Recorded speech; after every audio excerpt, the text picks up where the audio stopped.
Hello, everyone, and this is Professor Mirza, and I'm going to do a simple session on marketing and web analytics. Today, I'm going to focus on metrics and measurement, and that is the whole point of doing data analytics in web marketing. Now, this is part one of two-part series. In the initial one, I will explain what are metrics and why do we need them, the theory of them. The second part, I'll try to teach you a more constructive way of using KPI framework to allow you to find a practical usage of your metrics and form them into a KPI. So without further ado, I'll try to keep this session short because I usually record them extempore and I just follow my gut feeling. Anyways, let's see if I can get my pen to be used over here. Oh yes, nice. All right, let me see if I click here. All right, and the red part. So what's important of measurement when compared to digital marketing? First of all, try to understand this part. All right, return on investment in marketing is super tough to calculate, especially when it comes to communication. And digital marketing, majority of the time, we are doing promotion and communication. And because of that, uh, if you do it in print, if you do it on television and radio, they're not very easy to measure because we can't find the effectiveness of people listening to the radio and coming to our shop, or reading the magazine and finding our advertisements and then coming to our store or finding our website. It's, I wouldn't say it's ineffective, but it's hard to measure. So there's a difference between ineffective and hard to measure. But digital marketing has changed all that. See, if anybody sees your post, sees your advertisements, clicks on an advertisement, clicks on a post, watches your video, all of this information is picked up by the web servers or any sort of email server, and they report back to us as the person providing us, and we know how many people have seen our ads, probably even clicked it, and perform some action after that. So all of that data can be captured. So we will look at different KPIs and also the three forms of media, which are owned, paid, and earned. And this is by definition how we separate KPIs in a way as well when it comes to measurement, because we want to see how much we spend money and where we're using organic methods and which platform or media is the most suitable one. So without further ado, let's move ahead. So here's a few descriptions about own, paid, and earned. They can vary depending on how you want to define them, but this is the most, I would say, common definitions about this. Owned media is basically your website or your own app. All right, your own server. When I say your own server, it is everything information collected on your own server, on your own website, on your own app. Information where your website can collect analytics or your apps can gather data and report back to you. Okay, so that's own media. However, some servers, which you set up, you'll have to build your own user interface because you can collect log files, or you can use page tagging using JavaScript. Sometimes you might be using them in our course, but this is not necessary at the moment for you to know, so don't worry about it. Page tagging is usually done in Google Analytics, and we can use it in other sort of methods as well, just to track how many people come to your page. So usually it's in the form of JavaScript. Paid media, on the other hand, is basically just advertising. Now, it can be form of PPC or PPM. PPC stands for, or PPM more or less, it stands for paid per meal. Meal means thousand. This is, sorry, let me use this. Meal is the French word for thousand, okay? Or pay per click. The thing is behind all of this technology was if somebody clicked on an ad and came to you, or if somebody saw an ad 1,000 times or clicked on an ad 1,000 times, then you pay commission to the publisher. But more of that has changed. Now we focus on CPA, which stands for cost per acquisition or gaining a new client. And that's more or less based on a new method, or which has been followed along because we have a lot of networking and tracking companies. And what they do is, let me just highlight that, this part, cost per acquisition, is they follow the person, and if they perform an action such as conversion, if they follow to your CTA, that's your call to action, and they converted, then we pay the commission to the publisher. So it's also important to remember that for online, increasing the amount you spend in cost per acquisition of one customer can result in a significant increase in profit, because especially in search, it is an auction model in a way. For example, if you create a advertisement based on keywords very specific to what people are looking for, and they use those keywords, they find your website or your post or an ad, and they click on it, they come to your website or to your app or to your Facebook, whatever, and they perform the intended action and they become a customer. That is more relevant, unless someone just clicking on an ad accidentally and just bouncing out. So we have to also focus on those things such as CTA and call to action. But for the time being, I'll tell you about these things, conversions and everything else later. So that's what we're done with. Moving ahead. Why are KPIs so important? What do they stand for? KPIs stand for Key Performance Indicator. Okay, so let me write that down for you. Okay, this stands for Key Performance. Oh, my bad. Indicators. Oh man, I'm loving this pen.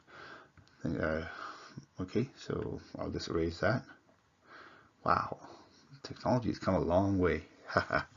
Anyways, so the real value of KPIs is that let you extract meaning from your data at a glance.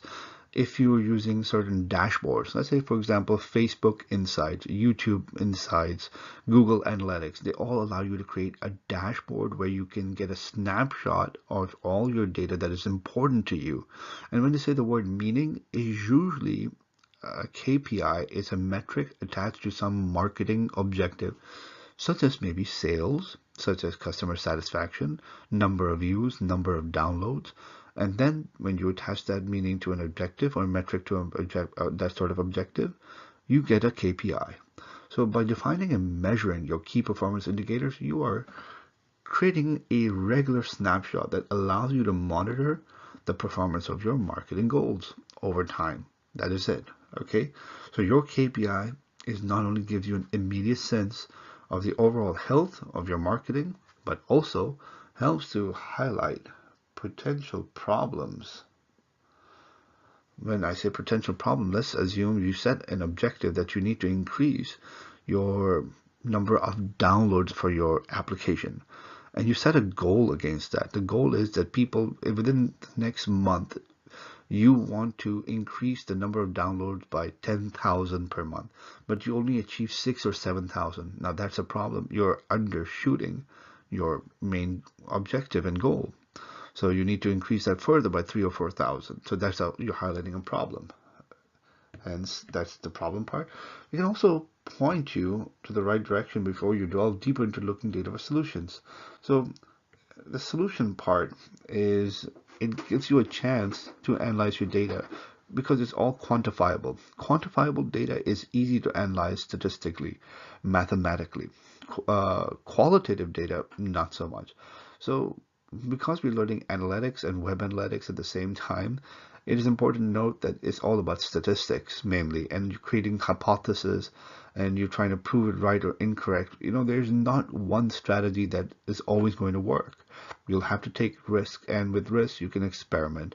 And usually in digital marketing, we have what we call A/B testing or multivariate testing. A/B split testing allows you to also test your ideology in two ways. For example, do you think when you post an ad, would people love the color pink or blue? More or less, you assume, since you have a female audience, you think that maybe by 80 to 90% they might like the color pink, but maybe they might like blue too. But you're not too sure about it. So you can launch a A/B split test with a certain number of group of people. A control group could have 80% would view, or 80% of the control group would view, 80% of your total audience becomes a control group, and they get to see the color pink. Whereas 20%, whereas your experiment and your test, will get to see blue. And the results come in, and you notice that the test group has a better response than the control group. You can launch the ad again next time with a different message, with a different color, like from going from pink to different sort of blue and see again and over again. That's the beauty of digital marketing. You can keep on experimenting. So moving ahead. So how do we choose effective key performance indicators? That's a little joke I wrote, KPIs, because some people may not know how to pronounce it. KPIs are always aligned with your business goals. And a business goal is much like a marketing goal. However, marketing goals are not that focused on money and profit, but KPIs can also have a business objective. Usually they're defined by the management or the CEO of your company. Maybe you're running a startup. Maybe it's defined by you if it's your own company. And they're tied to value drivers critical to achieving business goals. When we say value drivers over here, okay, those are the things I would say that run the company smoothly and you need it for survival, such as, let's say, if you're selling a game, it's a retail model, so you need to make money when people purchase your game. Maybe your game is free to play, like maybe Fortnite or PUBG. I'm assuming they're free. And so when people play, more or less, they're in-game purchases. So that's a value driver, that the more people are loyal to the brand, the more purchases they make in-game, it's good for you. Or you have an advertising model. Everything that you do is free. You're a blogger, but you make money out of your sponsors and advertisers. Okay? So KPIs needs to be based on valid data. Please, valid data means it cannot be made up. Everything has to be very accurate in the number you calculate. For example, the number of customers you're targeting, the number of money you want to make, the number of posts you're going to create. Everything has to be valid. And also the data needs to be quantifiable. We can't base it on qualitative data because we're dealing with numbers and mathematics and statistics over here. KPIs need to be easy to understand. There's so many metrics out there. You have to be careful what you select because you'll be representing this to the management, or even if you are in the business, you have to make sense to you and the finance person as well. That what do they represent? Am I using the right metric for the right marketing campaign, or I'm just picking up random matrices to just make head or toes of what I'm doing? Don't, I would say, use too much data just to make meaning. You'll get lost into it. Okay, so it has to be easy to understand.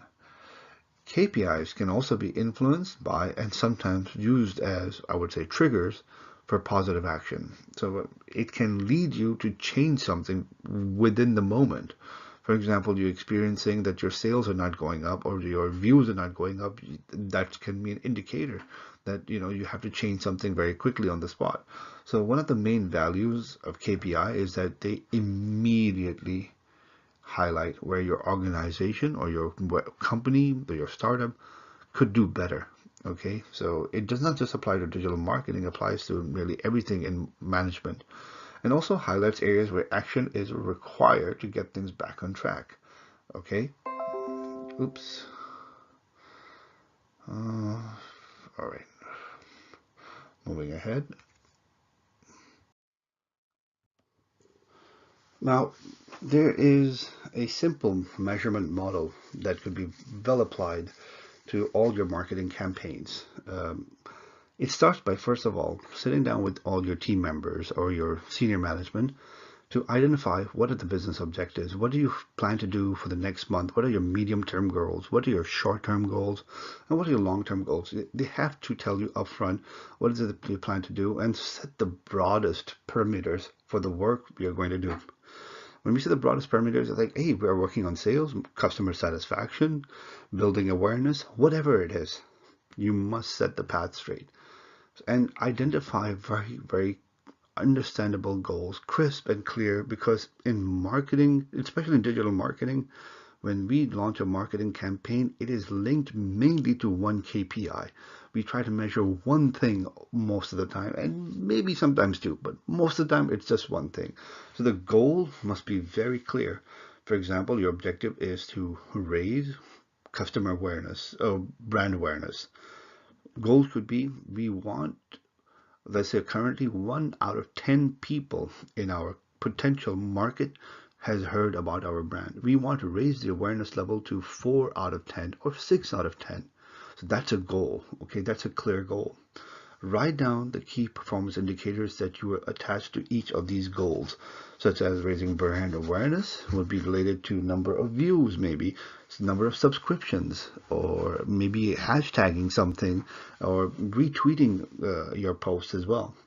Set the parameters for success. Now, if you say, I want to achieve 6 out of 10 people to know about me, but what's the parameter for success? You can say it's 4 out of 10 is fine, but 6 out of 10 is very good. So even there's something called like a pass and fail grade in a way that even if you don't achieve, let's say you wanted to shoot for 25,000 new customers by the end of June and you achieve maybe 20,000, is that a success? Maybe you can say, yes, we are successful, even though we didn't achieve 25,000 because we thought that was somewhat too large of a goal. That's fine too. So set the parameter of success upfront by identifying targets for each KPI.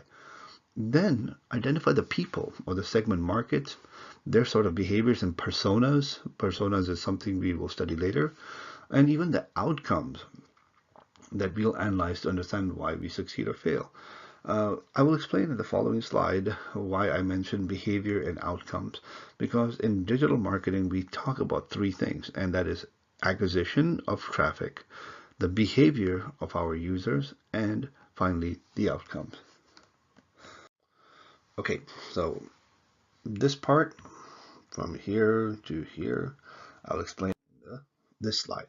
So once again, it's like a path. When I say, you acquire traffic, usually we talk about acquisition. How are we getting traffic? Traffic can come through a search engine. It can come through social media. It can come through an email. It can come to you directly if they know what your email address is, or sorry, your website is, or what your app is. Usually then what we measure is the behavior. What do they do when they open your app or they come to your website or browse your social media? Okay, and do they leave? Do they quit? Okay, we call this bounce. Bouncing or bouncing out means they leave and quit because they didn't know what to do or they're very quickly. Maybe it could be a false positive, such as a user accidentally entered your page and they're like, oh, I didn't want to come here. They leave. They close your app very quickly because they didn't want to use it at that moment. So that's also part of a behavior. And usually what happens in behavior, it can also mean they just browsed for a while and they left, and maybe they will come back at a later time. So the traffic can go back to being an acquisition traffic. Maybe they weren't interested at that time. Usually during behavior, this is the best part for us to capture a lot of information that could generate interest for the consumer. Maybe they put something on their wish list. Maybe they put something in their shopping cart. Maybe they went to our products page and browsed and compared a lot of things.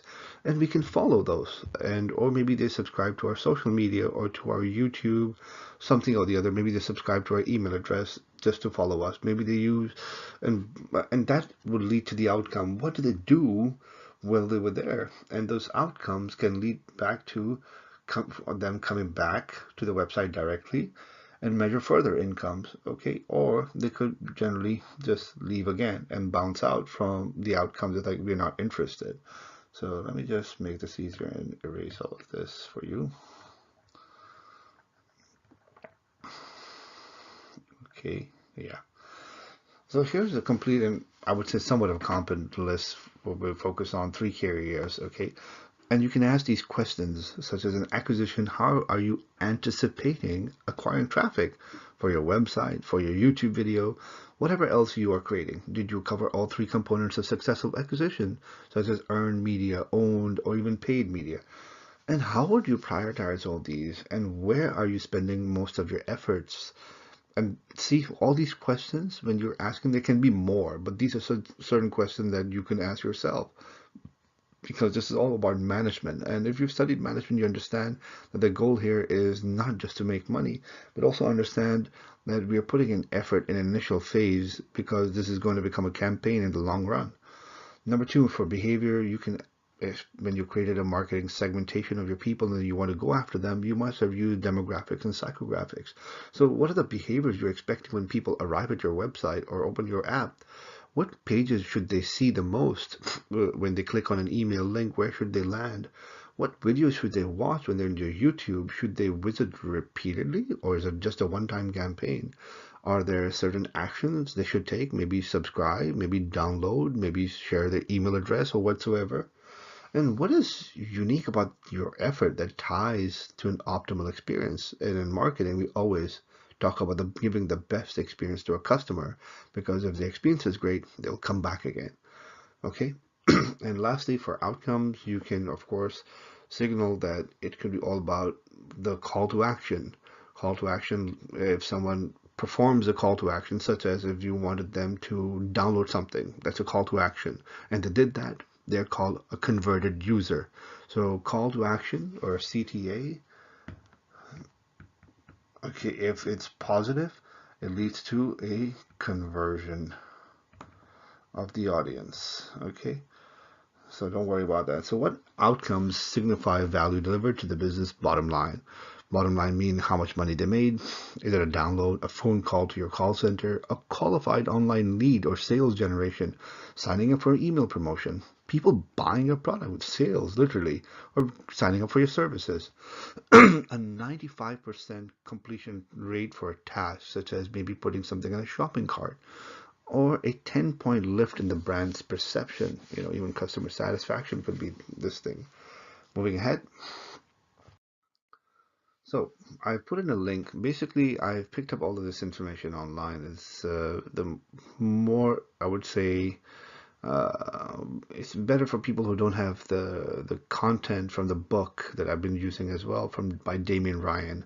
And I think it's one of the best books out there. If you ever get a chance, you should buy his book, Understanding Digital Marketing Strategies. Amazing stuff.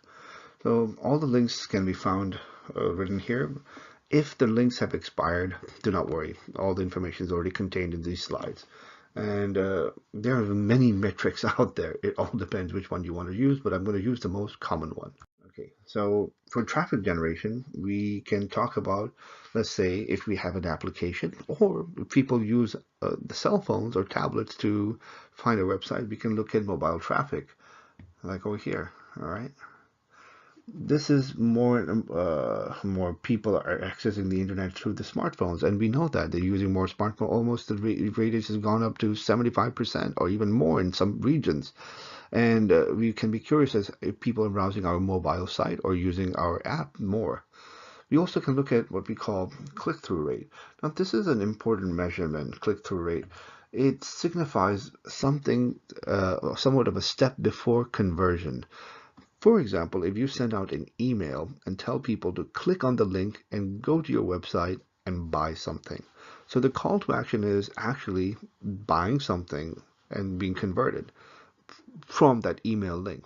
But let's say 100 people received the email, and out of the 100, 80 people clicked on the link, and out of the 80, 60 of them bought something.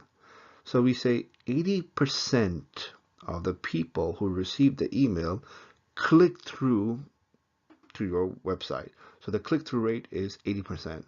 And 60% out of the 100 bought something. They were converted. The conversion rate is 60 and the click-through rate is 80. In a way, it generates interest. So we can say, simply as I state here, each time your ad is viewed or an impression is made, and a click-through rate, it measures how many people actually clicked on your ads. Excuse me.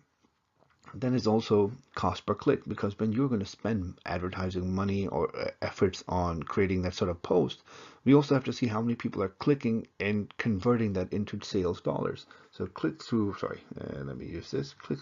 Cost per click is a CPC value depends on how popular your chosen keywords are.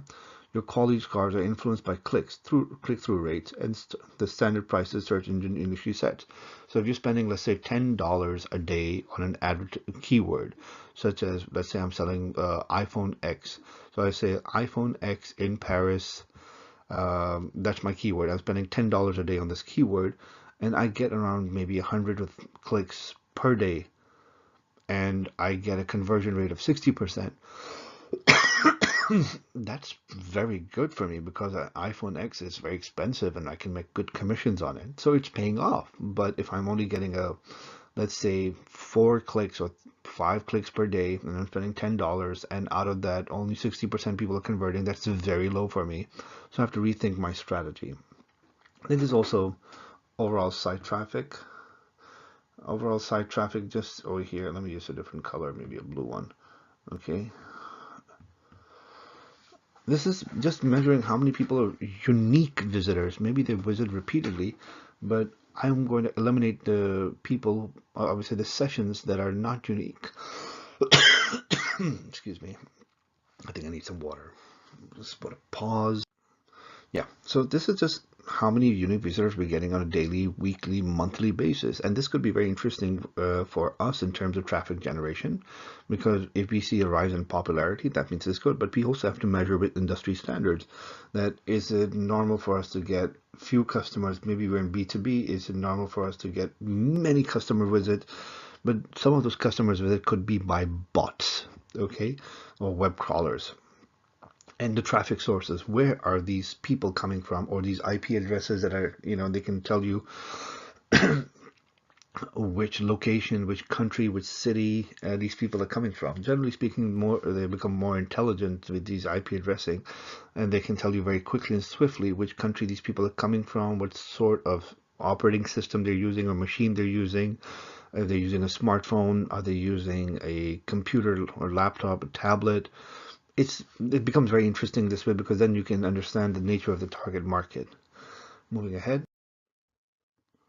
Now, these are what we call conversion metrics. Let me explain again. Conversion is based on call to action. Anytime you create a marketing objective is based on a call to action. What do you want the person to do when they come to your website? And if they follow through on that, you got a conversion. So first, let me explain. Whether your goal is to gather valuable information about your website visitors and potential customers, or convert sites into sales, monitoring conversion rates can define your target marketing success. Knowing what to do is more important. But there are certain things you should also know, such as bounce rate. Bounce rate simply means that some visitors just leaving your website very quickly.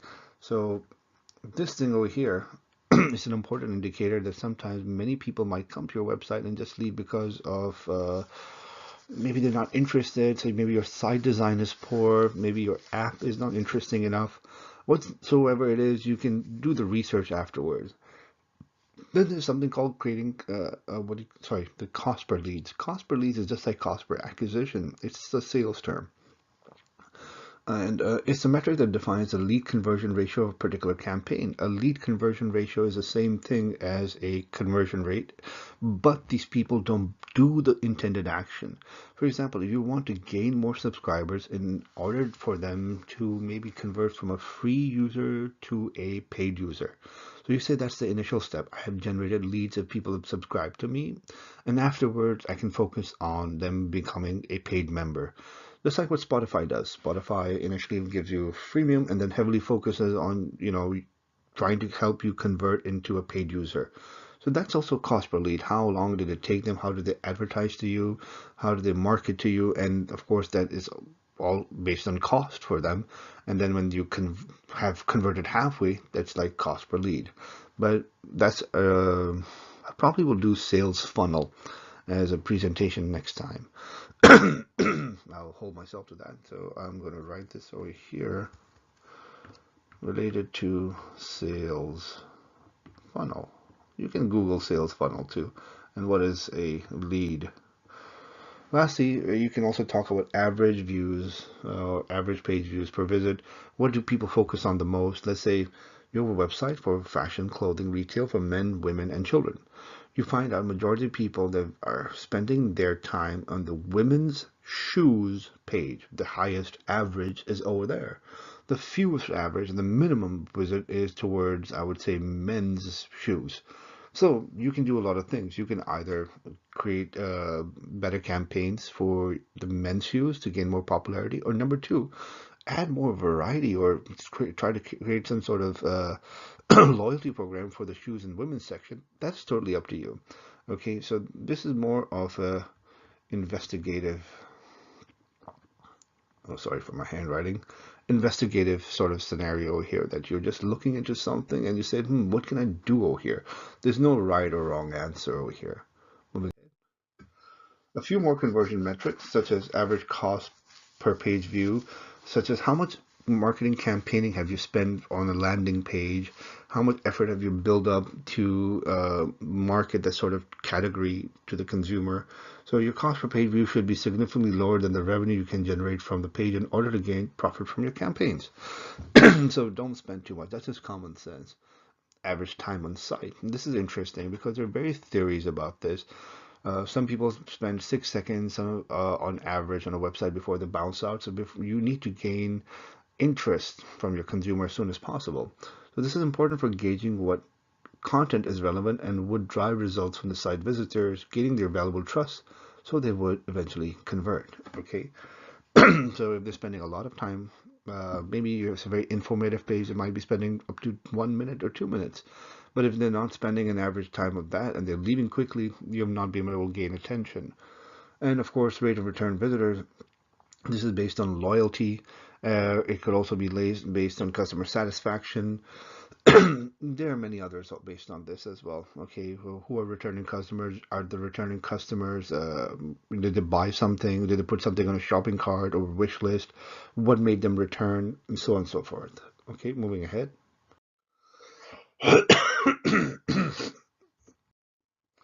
Okay, some revenue metrics just to probably wrap it up.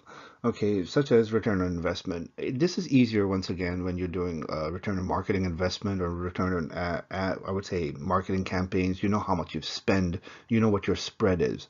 Usually, a spread in marketing communication means how much is your budget and how much you're spending on different marketing campaigns for communication. So it's very easy for you to identify in which digital marketing campaigns you spend the most money in, such as Facebook or Instagram or maybe Snapchat, or in a website ad through Google AdWords or Bing ads, whatever it is.